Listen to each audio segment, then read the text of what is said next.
Bismillahirrahmanirrahim. Assalamualaikum warahmatullahi wabarakatuh. Waalaikumsalam warahmatullahi wabarakatuh. Alhamdulillahirabbil alamin. Asyhadu an la ilaha illallah wa asyhadu anna Muhammadar Rasulullah. Rabbi shrahli sadri wa yassirli amri wahlul 'uqdatam min lisani yafqahu qawli. Amma ba'du. Di hadapan Bapak Kepala Sekolah SD Negeri 1 Ngatirjo yang saya hormati, kemudian tidak lupa Bapak dan Ibu guru beserta staf karyawan SD Negeri Ngatirjo yang saya hormati pula. Sebelumnya marilah kita panjatkan puji syukur kehadirat Allah Subhanahu wa taala yang sekiranya sudah memberikan rahmat serta hidayahnya sehingga pada kesempatan hari ini kita bisa berkumpul di ruangan ini dengan tiada halangan suatu apapun dalam acara, yaitu terkait dengan tugas saya, pemenuhan tugas saya, yaitu CGP adalah diseminasi atau pengimbasan atau pemaparan materi yang sudah saya dapat, kemudian saya imbaskan pada panjenengan semuanya yang bermuara atau ujungnya nanti adalah atau berpusat atau ditujukan pada siswa kita semuanya, siswa-siswa SD Negeri 1 Ngatirjo. Maka dari itu marilah kita ucapkan dengan ucapan hamdalah bersama-sama. Dan selanjutnya sebelum acara ini dimulai, marilah kita berdoa bersama sesuai dengan agama dan kepercayaan masing-masing agar acara ini bisa berjalan dengan lancar dan acara ini juga bermanfaat untuk kita semuanya. Berdoa dipersilakan.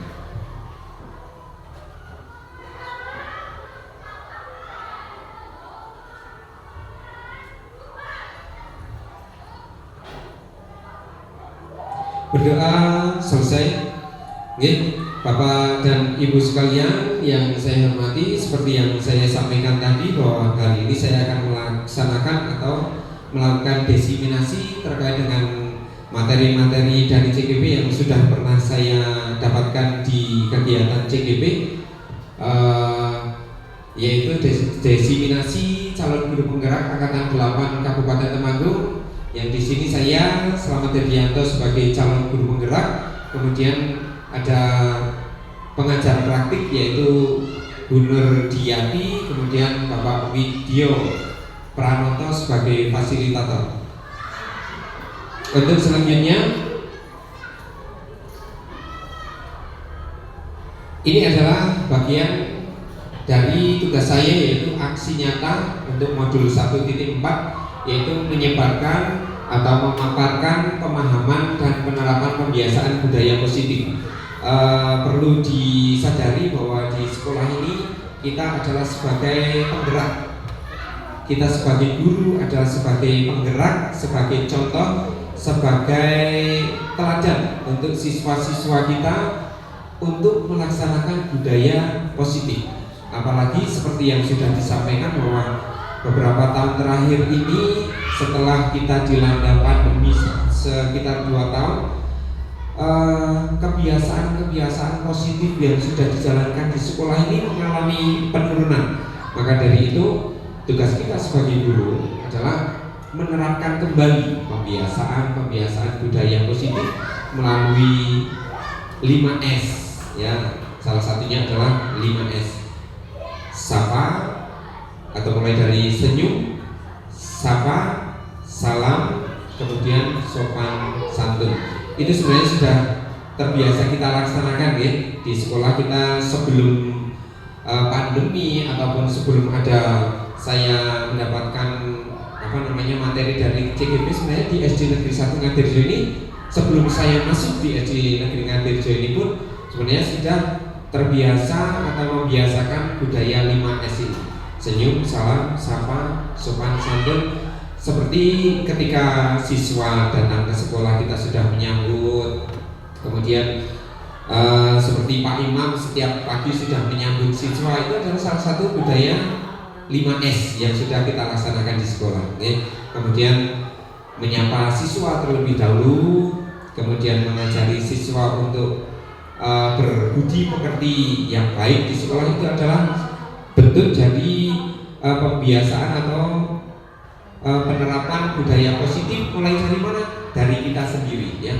Tidak harus kita mengucapkan anak-anak ayo kita melakukan budaya 5S, tidak, tapi dengan kita memberi contoh ya. Dengan kita memberi contoh, dengan mulai dari diri kita sendiri, sebenarnya kita sudah memberikan keteladanan pada siswa untuk penerapan budaya positif di sekolah.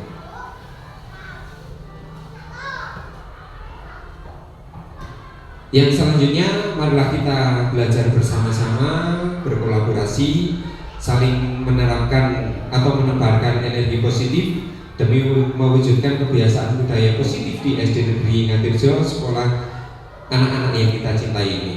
Seperti yang sudah saya sampaikan baru saja bahwa yang menjadi pelopor, yang menjadi teladan, yang menjadi contoh untuk pelaksanaan budaya positif adalah Bapak dan Ibu guru warga SD Negeri 1 Ngatirjo ini yang akan memberikan keteladanan pada siswa-siswa.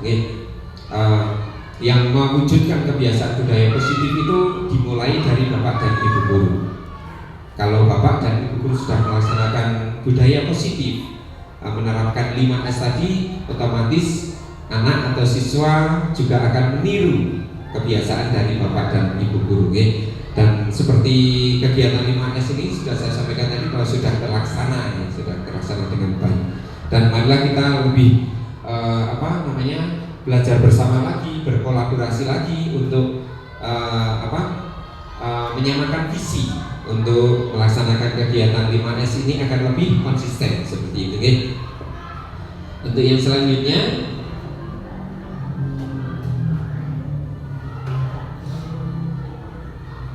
ya ini materi yang saya dapatkan salah satunya adalah filosofi Ki Hajar Dewantoro. Bapak dan Ibu guru sebenarnya sudah belajar, sudah mendapatkan ilmu dan tidak hanya mungkin tapi sudah menerapkan filosofi pemikiran Ki Hajar Dewantoro ini. Guru sejatinya adalah penuntun tumbuh kembang anak sesuai dengan kodrat zaman serta menghamba kepada anaknya. Ini kurang ini, kodrat zaman dan kodrat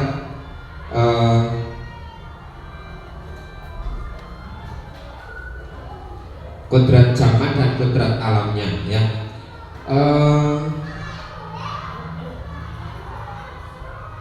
Ya, guru itu sejatinya adalah penuntun tumbuh kembang anak. Anak itu tumbuh sesuai dengan, atau anak itu tumbuh itu karakternya macam-macam, karakternya berbeda-beda, berawal dari lingkungan rumah yang berbeda pula. Maka dari itu anak itu akan tumbuh berkembang sesuai dengan lingkungannya. Jadi ketika anak ini masuk ke sekolah, mereka itu membawa karakter masing-masing, tidak sama, seperti itu. Kemudian yang dimaksud dengan kodrat alam adalah terkait dengan potensi atau bakat yang dimiliki ras atau suku tempat mereka berasal, sehingga karakteristik lingkungan budaya daerah mereka, hingga karakteristik lingkungan budaya daerah mereka. Seperti kalau di Ngatirjo ini lingkungannya adalah mungkin mereka hadir dari lingkungan perdagangan, kita dekat dengan pasar, kemudian naik lagi di lingkungan pegunungan. Itu satu Ngatirjo ini aja karakter anak itu sudah berbeda-beda, seperti itu nih. Seperti di Ngatirjo sini atau di tempat sekolah yang lain itu lingkungannya berbeda-beda. Itu adalah kodrat alam. Kemudian kodrat zaman. Kodrat zaman adalah kekuatan, potensi atau keadaan diri dari siswa yang berubah sesuai dengan kondisi sosial, budaya masyarakat atau perkembangan zaman. Ya, kita mendidik siswa itu harus disesuaikan dengan kondisi atau perkembangan zamannya. Di zaman 70-an, di zaman 80-an, di zaman 90-an tidak bisa kita samakan ketika kita mendidik anak yang lahir di zaman tahun 2000-an, yang untuk di tahun 2000 kesini itu pembelajaran itu lebih menggunakan teknologi karena kita hadir di hadapan siswa itu di zaman yang penuh dengan atau di zaman teknologi. Jadinya ketika kita memberikan pembelajaran itu kebanyakan menggunakan teknologi. Itu adalah kodrat zaman ya. Nah ini menghamba kepada anak dimaknai sebagai rasa penghargaan guru terhadap siswa sebagai manusia yang memiliki kodrat bawaan dari sang pencipta dan juga terlahir dari zaman yang dinamis.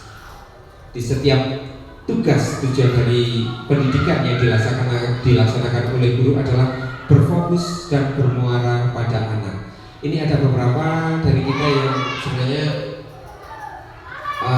istilahnya menghamba pada anak itu bukan berarti kita itu manut pada anak, nurut pada anak, tidak seperti itu. Namun lebih kepada kita itu tugas kita dalam mendidik itu adalah berfokus dan bermuara pada anak. Yang dimaksud dengan menghamba pada anak adalah seperti itu. Yang selanjutnya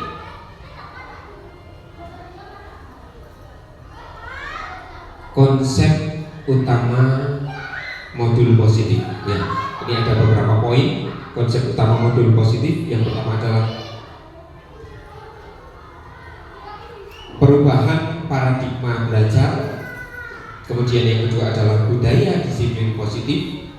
Yang ketiga adalah kebutuhan dasar manusia. Untuk yang keempat motivasi perilaku manusia.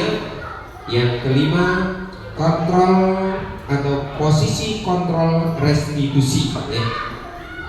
Yang keenam adalah keyakinan kelas atau kesepakatan kelas. Sebenarnya dari 1 sampai 7 ini kita sudah menerapkan di kelas kita masing-masing ya. Yang ketujuh adalah segitiga restitusi atau penyelesaian masalah siswa di kelas. Pemaparannya sebagai berikut.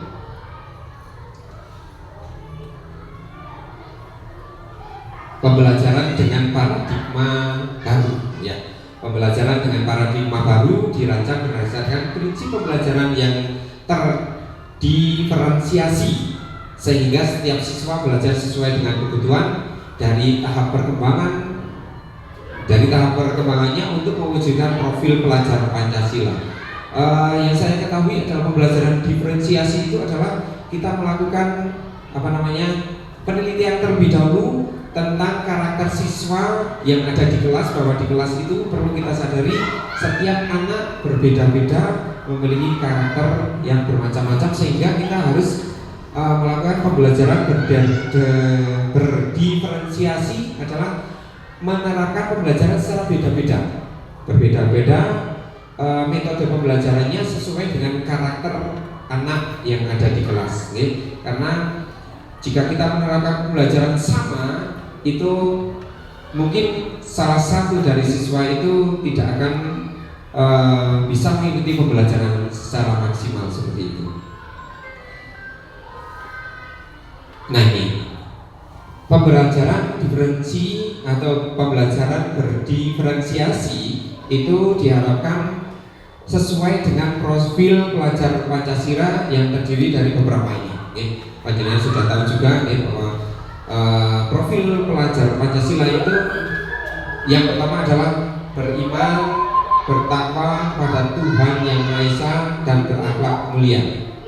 Yang kita terlebih dahulukan dalam penerapan profil pelajar Pancasila pada siswa adalah menerapkan atau mewujudkan siswa yang berakhlak mulia, yang bertakwa kepada Tuhan Yang Maha Esa.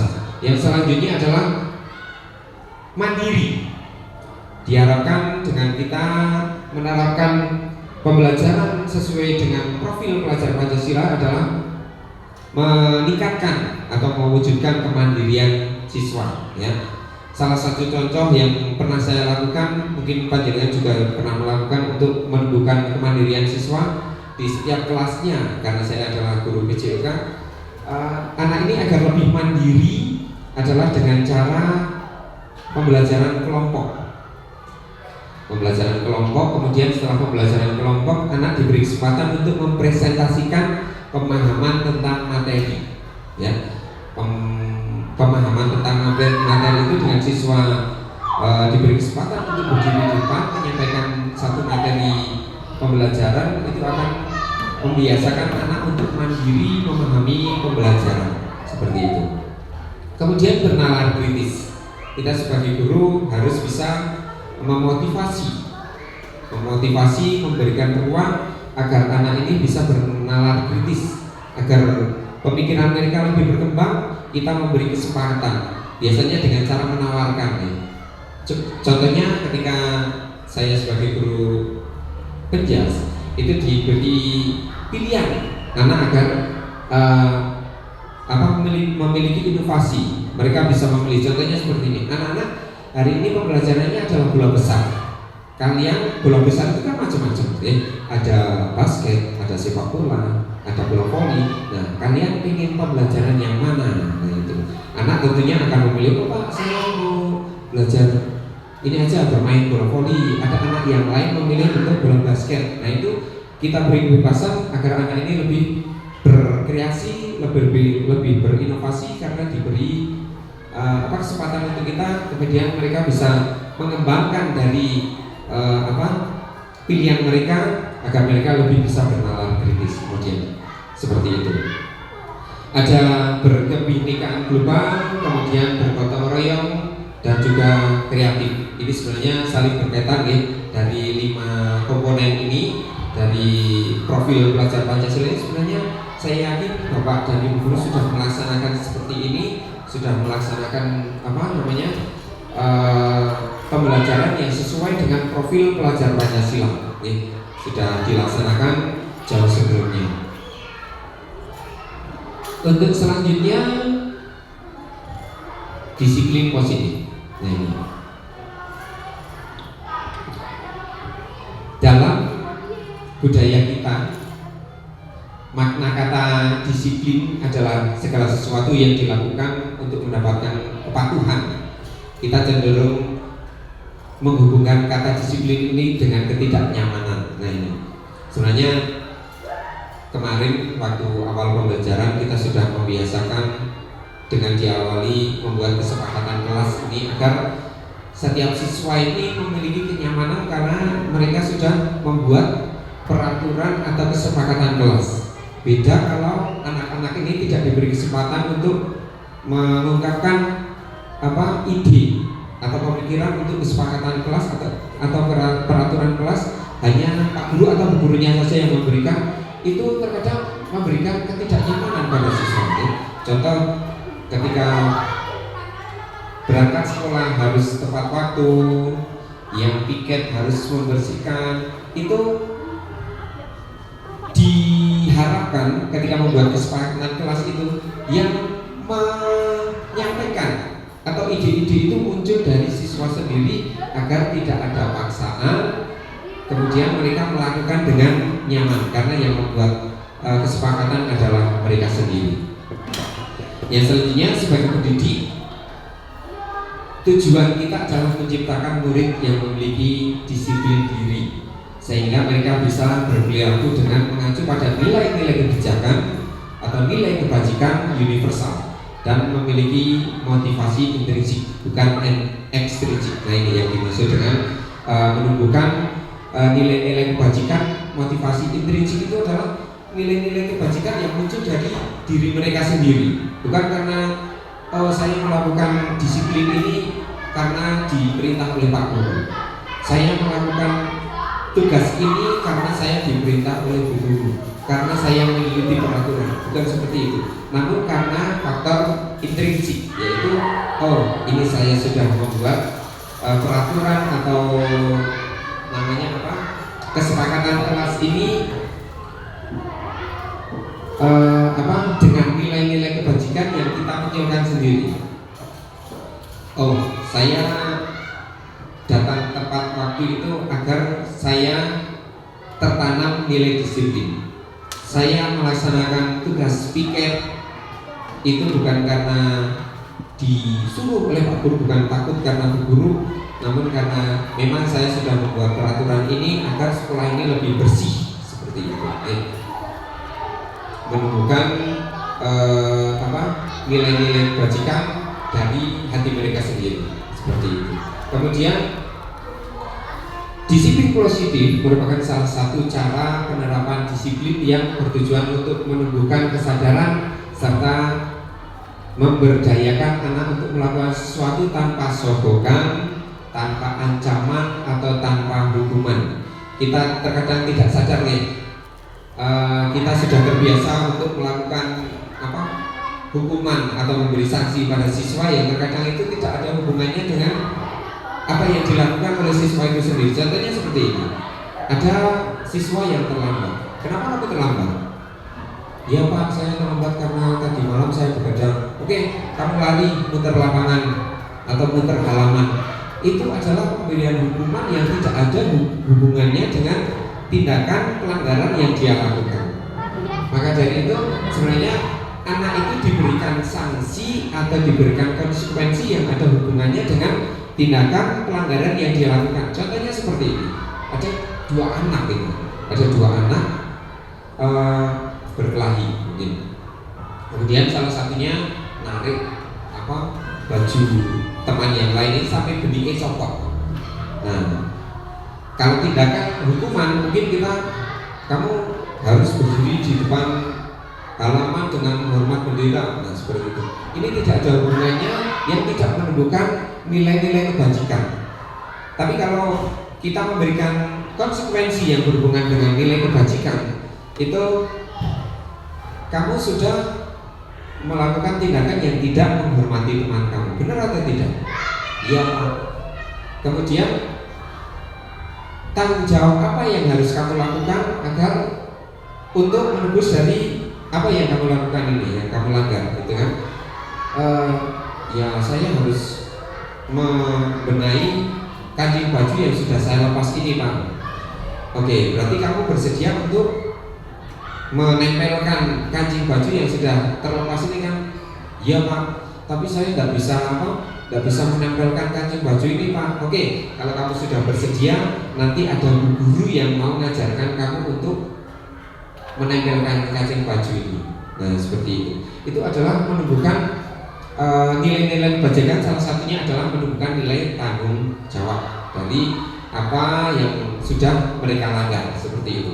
Kalau ada yang anak yang menumpahkan minuman, kita beri istilahnya konsekuensi, yaitu yang membersihkan, seperti itu ya, membersihkan air yang sudah mereka tumpahkan ini. Tidak diberi hukuman yang tidak ada hubungannya dengan apa yang mereka lakukan, seperti itu. Untuk selanjutnya ini kebutuhan dasar manusia. Ini tidak hanya kebutuhan dasar siswa, tapi kita sebagai manusia, kita guru juga memiliki kebutuhan dasar. Apa saja itu? Kebutuhan dasarnya adalah ini. Ada 5 kebutuhan dasar. Yang pertama adalah bertahan hidup. Setiap manusia, setiap makhluk hidup itu memiliki kebutuhan bertahan hidup. Bertahan hidup untuk diberi kesempatan untuk makan, kemudian berpakaian, kemudian tempat tinggal. Itu adalah kebutuhan dasar manusia.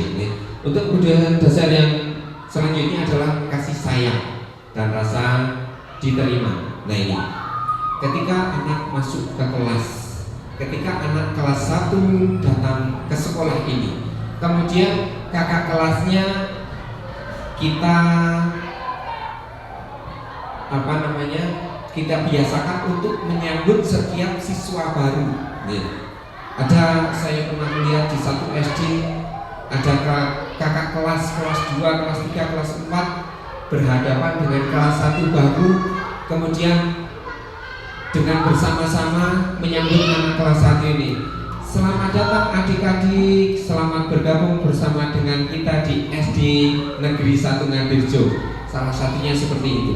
Itu adalah salah satu contoh untuk menumbuhkan rasa kasih sayang kepada sesama, yaitu pada warga sekolah di SD itu.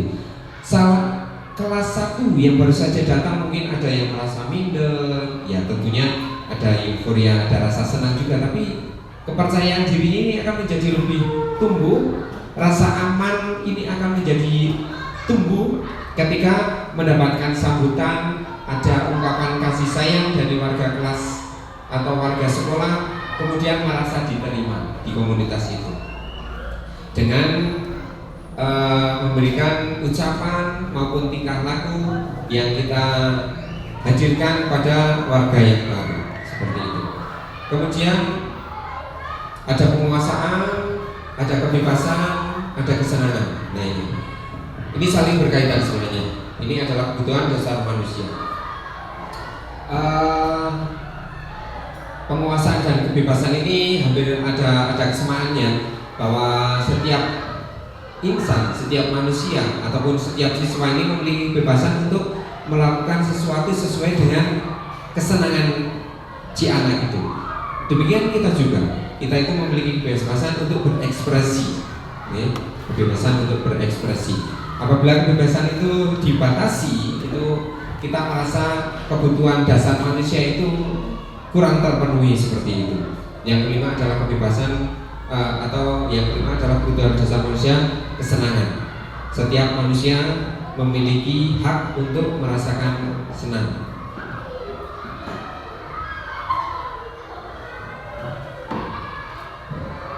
Motivasi perilaku manusia. Ya, ini manusia itu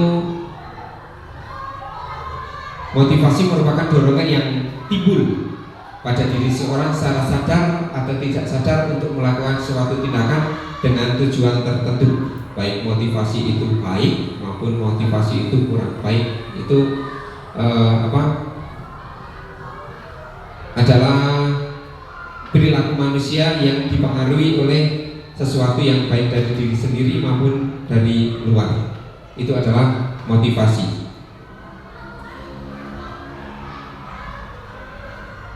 Menghindari ketidaknyamanan dan hukuman. Nah ini kita juga sama seperti itu. Murid melakukan disiplin diri itu karena ia takut dihukum. Ini merupakan motivasi ekstrinsik, ya, motivasi dari luar. Mungkin dia melakukan itu tidak berdasarkan kesadaran, ya. Menghindari ketidaknyamanan atau hukuman tidak motivasi ekstrinsik atau motivasi dari luar. Yang selanjutnya adalah mendapatkan imbalan atau penghargaan dari orang lain. Motivasi perilaku manusia ini salah satunya adalah mendapatkan imbalan atau penghargaan dari orang lain. Murid melakukan disiplin diri itu karena dia ingin mendapatkan imbalan. Ini merupakan motivasi ekstrinsik juga.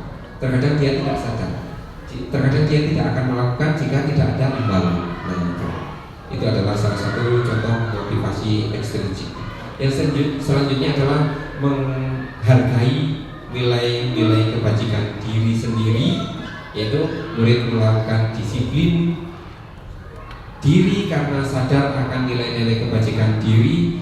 Ini yang merupakan motivasi intrinsik. Nah, ini adalah nilai kebajikan yang harus kita munculkan daripada siswa, ya. Siswa itu melakukan disiplin tidak karena hukuman, tidak karena diberi hadiah, namun muncul karena dirinya sudah menyadari tentang nilai-nilai kebajikan itu, sehingga motivasi itu tumbuh dari diri mereka sendiri, bukan dari faktor luar.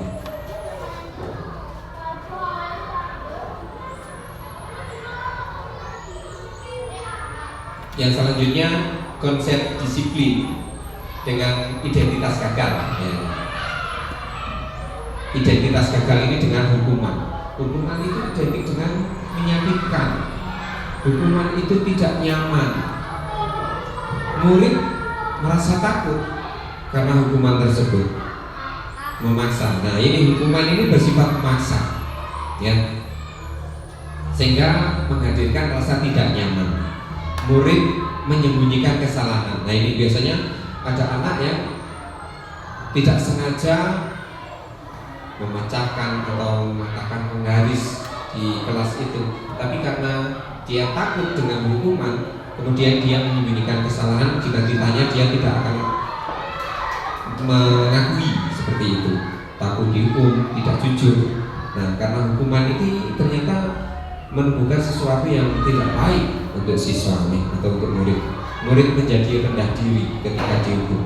Ya, contoh ketika ada anak yang tidak memakai pakaian lengkap, kemudian disuruh berdiri di depan teman-teman mereka ketika upacara, itu sebenarnya menumbuhkan rasa tidak percaya diri. Tapi tidak semuanya, ada anak yang merasa malah ketika disuruh di depan itu ada yang merasa bangga. Itu sebenarnya ini dampak yang lainnya. Tapi kebanyakan ketika anak dihukum itu anak akan menjadi rendah diri, tidak percaya diri. Kemudian konsep dari disiplin dengan identitas gagal adalah penghargaan. Oh, ternyata penghargaan ini bisa menyebarkan konsep disiplin dengan identitas gagal. Ya, karena penghargaan itu tidak efektif. Melakukan sesuatu karena ada penghargaan. Saya akan melakukan ini karena akan mendapatkan hadiah dari bapak ibu guru atau dari orang tua. Ini ternyata termasuk identitas gagal ini, ya. Dia tidak mau melakukan sesuatu kalau tidak dapat penghargaan. Ini karena faktor ekstrinsik, ya. Merusak hubungan. Maksudnya gimana? Sifat iri bagi teman lain yang tidak dapat hadiah di luar sepengetahuan kita. Nah, ini ternyata kalau dulu itu saya sempat bertanya, oh sekarang kok tidak ada rankingnya?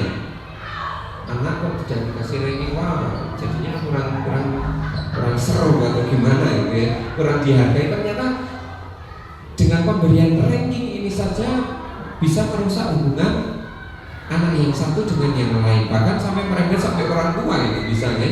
Karena memberikan penghargaan seperti itu. Sehingga di satu sekolah ada sekolah yang tidak memberikan ranking, namun memberikan deskripsi, ya, deskripsi bahwa anak ini sudah mencapai pembelajaran ini seperti itu dengan baik. Kemudian yang selanjutnya dengan penghargaan akan mematikan kreativitas bagi siswa yang mendapat hadiah itu. Dia tidak akan melakukan hal yang lebih baik dari biasanya dan tidak berusaha dengan hal yang baru, terpaku karena yakin dia sudah puas. Nah, ini karena mungkin karena dia pintar di matematika,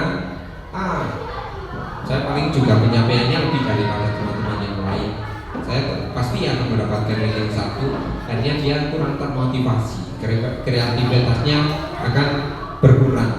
Bukan saya sudah mendapatkan seperti ini bukan karena hadiah, bukan karena penghargaan, saya akan meningkatkan kemampuan saya, seperti itu. Yang selanjutnya adalah menghukum dengan sistem ranking. Ini sudah saya sampaikan tadi, di rapot sekarang tidak diberikan ranking karena akan berpengaruh buruk bagi siswa yang tidak mendapatkan ranking. Dia akan merasakan minder, orang tua juga merasa malu. Nah, ini orang tua, ada sebagian orang tua yang merasa malu. Tapi saya kemarin salut melihat ada ibu-ibu yang sepertinya ibu guru gitu, ya, kayaknya memakai baju polri itu. Dia tetap memberikan apresiasi kepada anaknya meskipun anaknya itu tidak mendapatkan ranking pertama. Dia mendapatkan ranking yang paling bawah seperti itu, atau intinya paling bawah itu lah. Namun dia memberikan apresiasi pada anak itu bahwa nak, kamu tetap menjadi idola di hati mama karena kamu sudah berusaha sungguh-sungguh untuk belajar. Seperti itu. Sebagian orang tua juga ada yang merasa seharusnya ini tidak perlu malu, karena setiap siswa, setiap murid, setiap anak itu memiliki karakter masing-masing dengan kemampuan di bidangnya masing-masing. Ada yang pintar matematika, ada yang pintar olahraga juga. Kemudian kita tidak boleh melabeli anak itu anak itu bodoh. Sebenarnya anak itu sebenarnya memiliki kemampuan kecerdasan di bidangnya masing-masing, seperti itu. Kemudian yang selanjutnya merampas hak menghargai dirinya. Ini misalnya anak sudah kalau di Islam ini ya, anak sudah menghafalkan satu juz Al-Quran, dia pasti akan bangga dengan pencapaian ini atau pencapaian yang lain ya, di bidang yang lain. Oh, saya sudah bisa mengerjakan matematika di materi ini, dia akan bangga dan percaya dengan dirinya. Tapi orang tua saking senangnya memberikan hadiah entah itu sepeda atau apa, jadi kita merampas hak. Ternyata kita merampas hak anak untuk menghargai dirinya, karena dengan dia sudah puas untuk menghargai dirinya, malah dihadiahi sepeda. Jadi motivasi ini datang secara ekstrinsik, bukan dari intrinsik. Yang sebenarnya dia sudah bangga, tapi malah orang tua memberikan hadiah. Sebenarnya tidak apa-apa juga menurut saya. Kecuali pemberian hadiah itu secara berlebihan, tidak sesuai dengan pencapaian yang dia capai. Itu.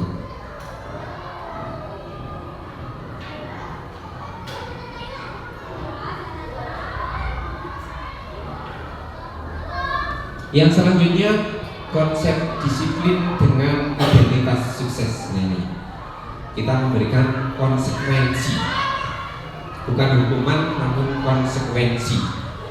Yang pertama, poin pertama, penguatan jangka pendek. Karena sering tidak tertanam pada dirinya, misal menambahkan minum temannya di kelas, konsekuensinya harus membersihkan. Kemudian perlu monitoring berkelanjutan, misalnya mengulang kesalahan lagi sehingga perlu dimonitoring atau diawasi. Stimulus respon, murid menghormati peraturan, kehilangan waktu untuk memenuhi kesalahan. Misalnya dia ingin meminta maaf ke teman karena sudah menumpahkan minuman, tapi guru sudah terlebih dahulu memberikan hukuman.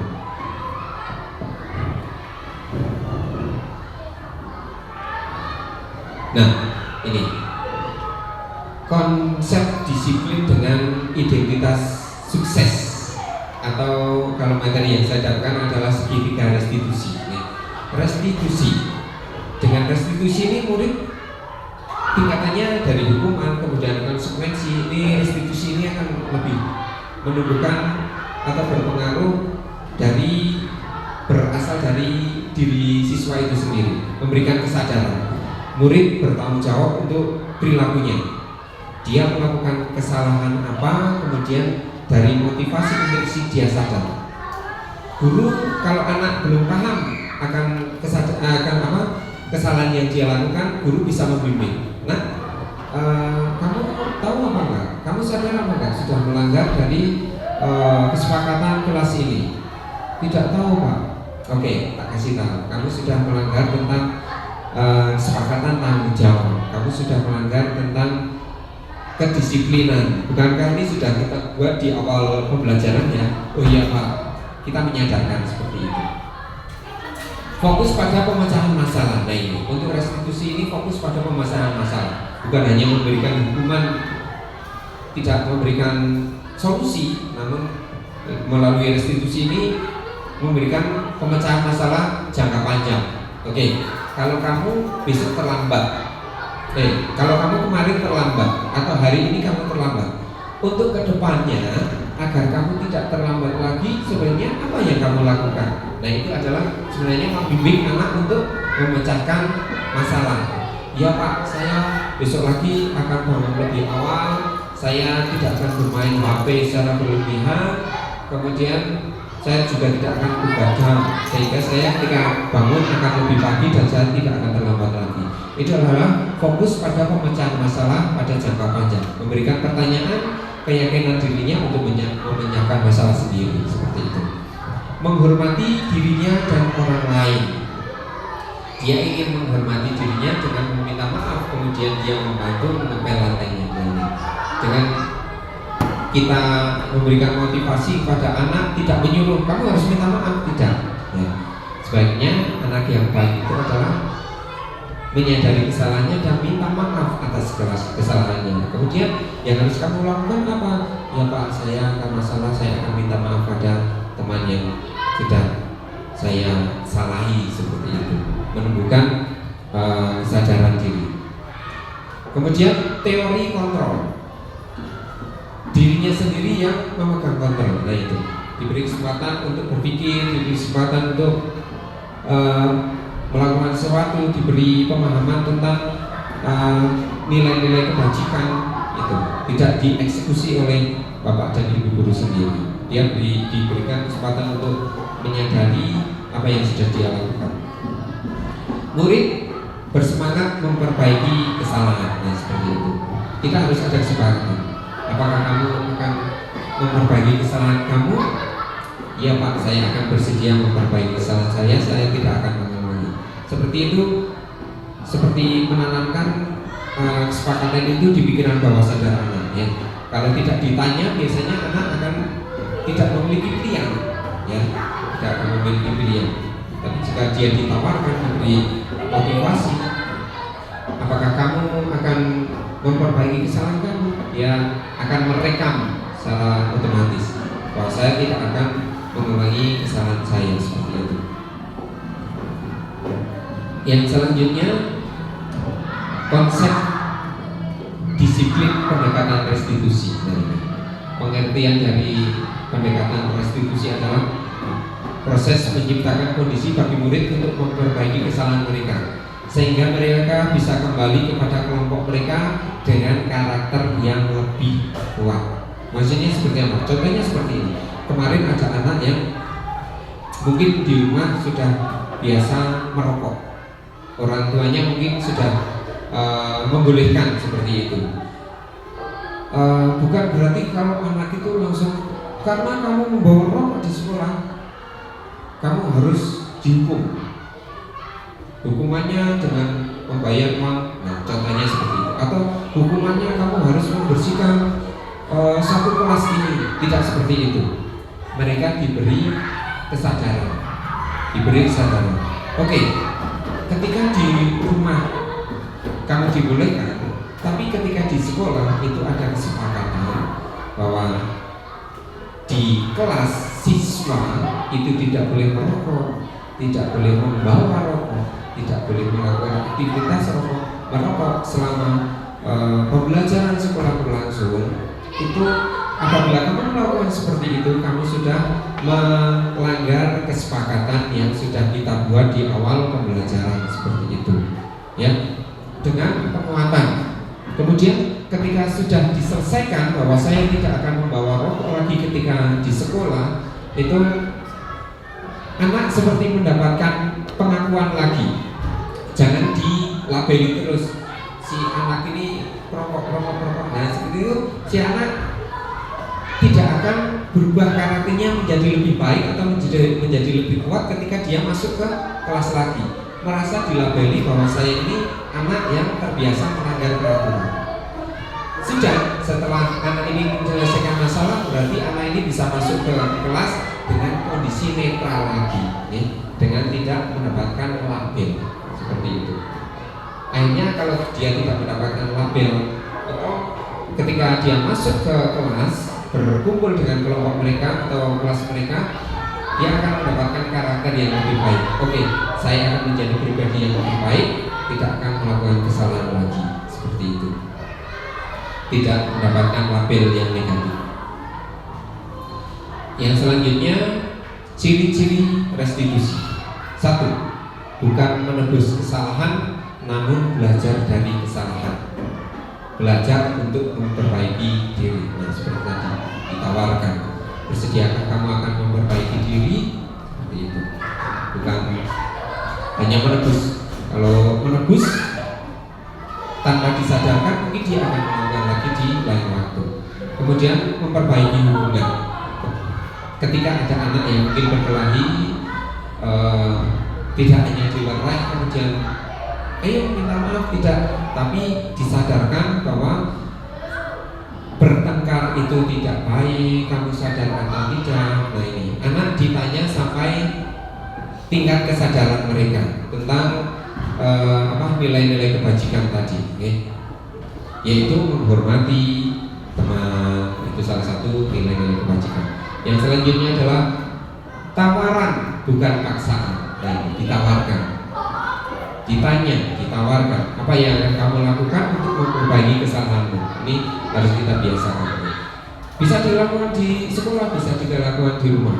Di rumah saya juga ketika anak saya melakukan sesuatu yang mungkin salah, dia tidak tahu, kemudian kita sadarkan, kemudian kita tawarkan, apakah kamu akan bagaimana yang akan kamu lakukan ke depannya untuk memperbaiki kesalahan kamu. Nah, ini biasanya anak akan berpikir untuk memperbaiki diri.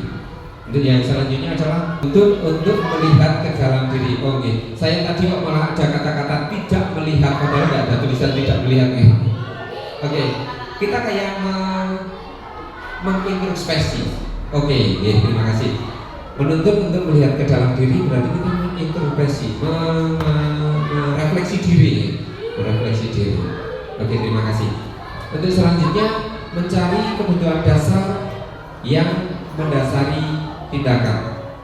Mencari kebutuhan dasar yang mendasari tindakan. Nah, ini kebutuhan dasar tadi yang sudah disampaikan, kebutuhan dasar manusia ini harus terpenuhi, ya.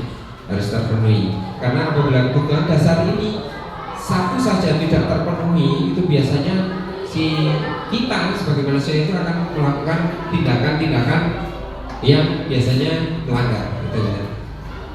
Untuk yang selanjutnya nomor 6 adalah fokus pada karakter, bukan pada tindakan. Kita ingin membentuk karakter anak yang bertanggung jawab, gitu.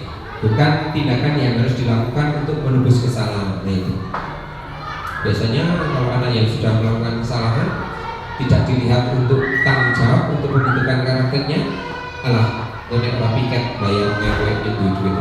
Nah, ini akhirnya tidak menunjukkan sikap atau karakter tanggung jawab. Nah, untuk yang selanjutnya menguatkan dan fokus pada solusi. Nah, memberikan solusi agar anak ini bisa menyelesaikan masalahnya dan memperbaiki diri di masa yang akan datang, seperti itu.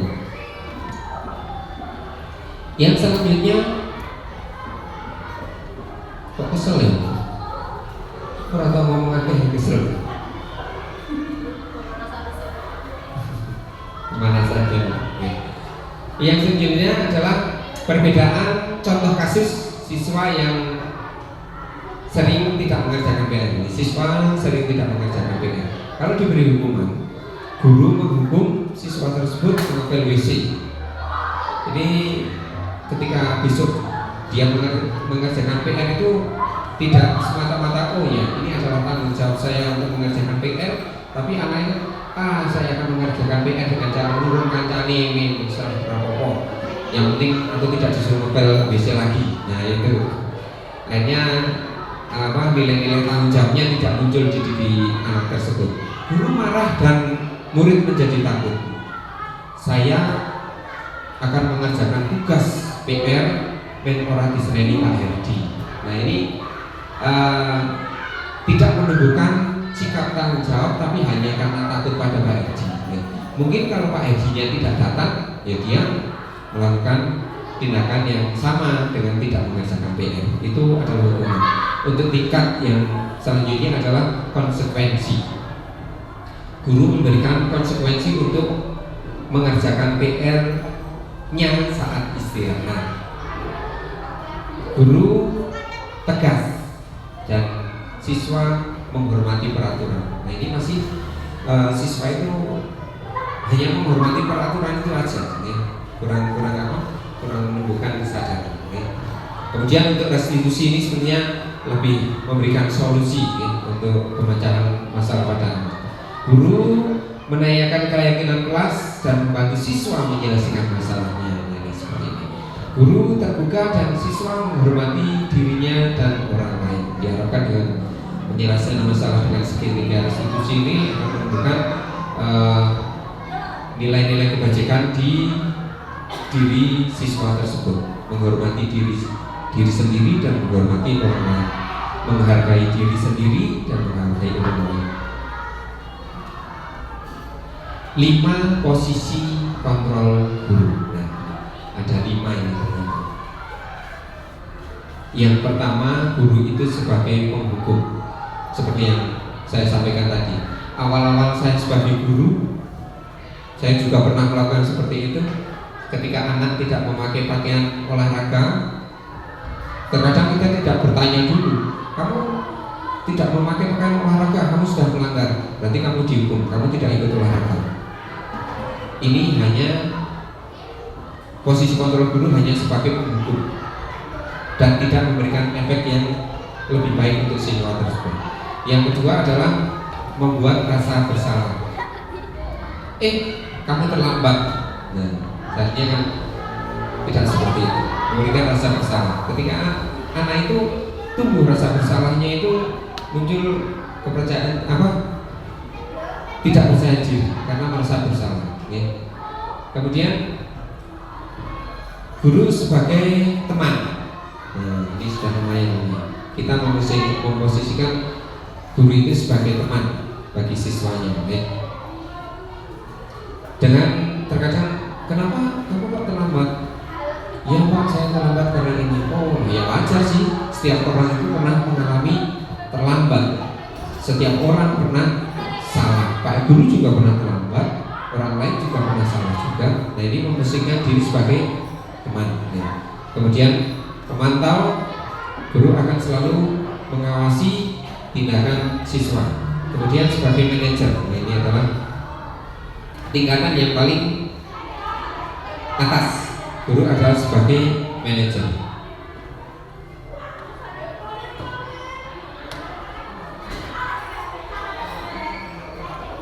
Oke.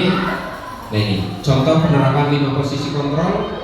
Contoh kasus siswa tidak memakai atribut lengkap saat upacara bendera. Yang pertama adalah menghukum setiap anak yang tidak memakai atribut lengkap ketika upacara bendera, anak dihukum untuk berdiri di depan. Penghukum itu hanya mematuhi aturan sekolah, lalu berdiri di depan barisan seperti itu. Kemudian membuat rasa bersalah. Berapa kali Pak Guru harus bilang, Pak Guru kecewa sama kamu. Ini hanya memunculkan rasa bersalah. Kemudian sebagai teman, guru sebagai teman, ayolah yang tertib, buat Pak Guru bangga. Kali ini tidak apa-apa. Apa kamu salah? Kali ini tidak apa-apa. Nah itu. Untuk pemantau, kamu sudah melanggar. Apa peraturan dan konsekuensinya? Ini sebagai pemantau. Untuk sebagai manajer, apakah kamu tahu kesalahan kamu? Anak akan berpikir, ya. Kira-kira bagaimana kamu akan memperbaiki kesalahan kamu? Nah ini. Alangkah baiknya kita ketika memecahkan masalah, ketika ada anak yang mengalami permasalahan, kita menggunakan posisi kontrol sebagai manajer agar anak ini mendapatkan solusi pada dirinya sendiri dan memunculkan nilai-nilai kebajikan dari dirinya sendiri, bukan semata-mata karena faktor eksternal. Keyakinan kelas. Mengapa keyakinan kelas? Mengapa tidak peraturan kelas saja? Nah ini. Mengapa kita memiliki peraturan kelas tentang menggunakan helm? Peraturan kelas. Mengapa kita memiliki peraturan tentang penggunaan helm pada saat mengendarai kendaraan roda 2 atau motor? Mengapa kita memiliki peraturan tentang menggunakan masker dan mencuci tangan setiap saat? Ini adalah memunculkan pemikiran pada anak untuk menyadarkan bahwa memakai helm itu bukan untuk Pak Polisi, ya, tapi untuk keselamatan kita. Seperti itu. Masker juga seperti itu, untuk kesehatan kita.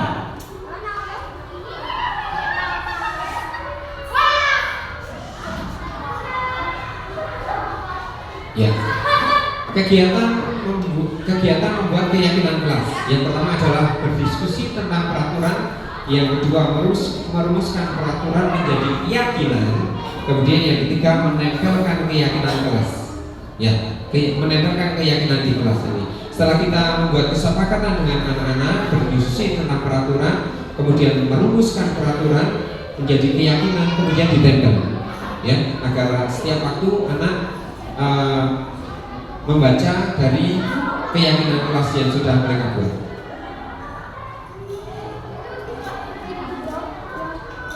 Nah, ini sebagai contoh adalah keyakinan kelas 5 di SD Negeri 1 Ngatirjo. Yang pertama contohnya adalah mungkin anak menyebutkan disiplin waktu. Disiplin waktu itu apa saja? Berangkat sekolah tepat waktu. Kemudian belajar dengan antusias, semangat dan percaya diri. Nah itu adalah keyakinan kelas yang dibuat. Kemudian saling menjaga kebersihan dan keindahan dengan cara apa? Membuat piket, regu piket ya. Kemudian yang keempat, saling menghormati teman sesama. Tidak ada bullying teman yang satu ke teman yang lain. Nah itu saling menghormati sesama.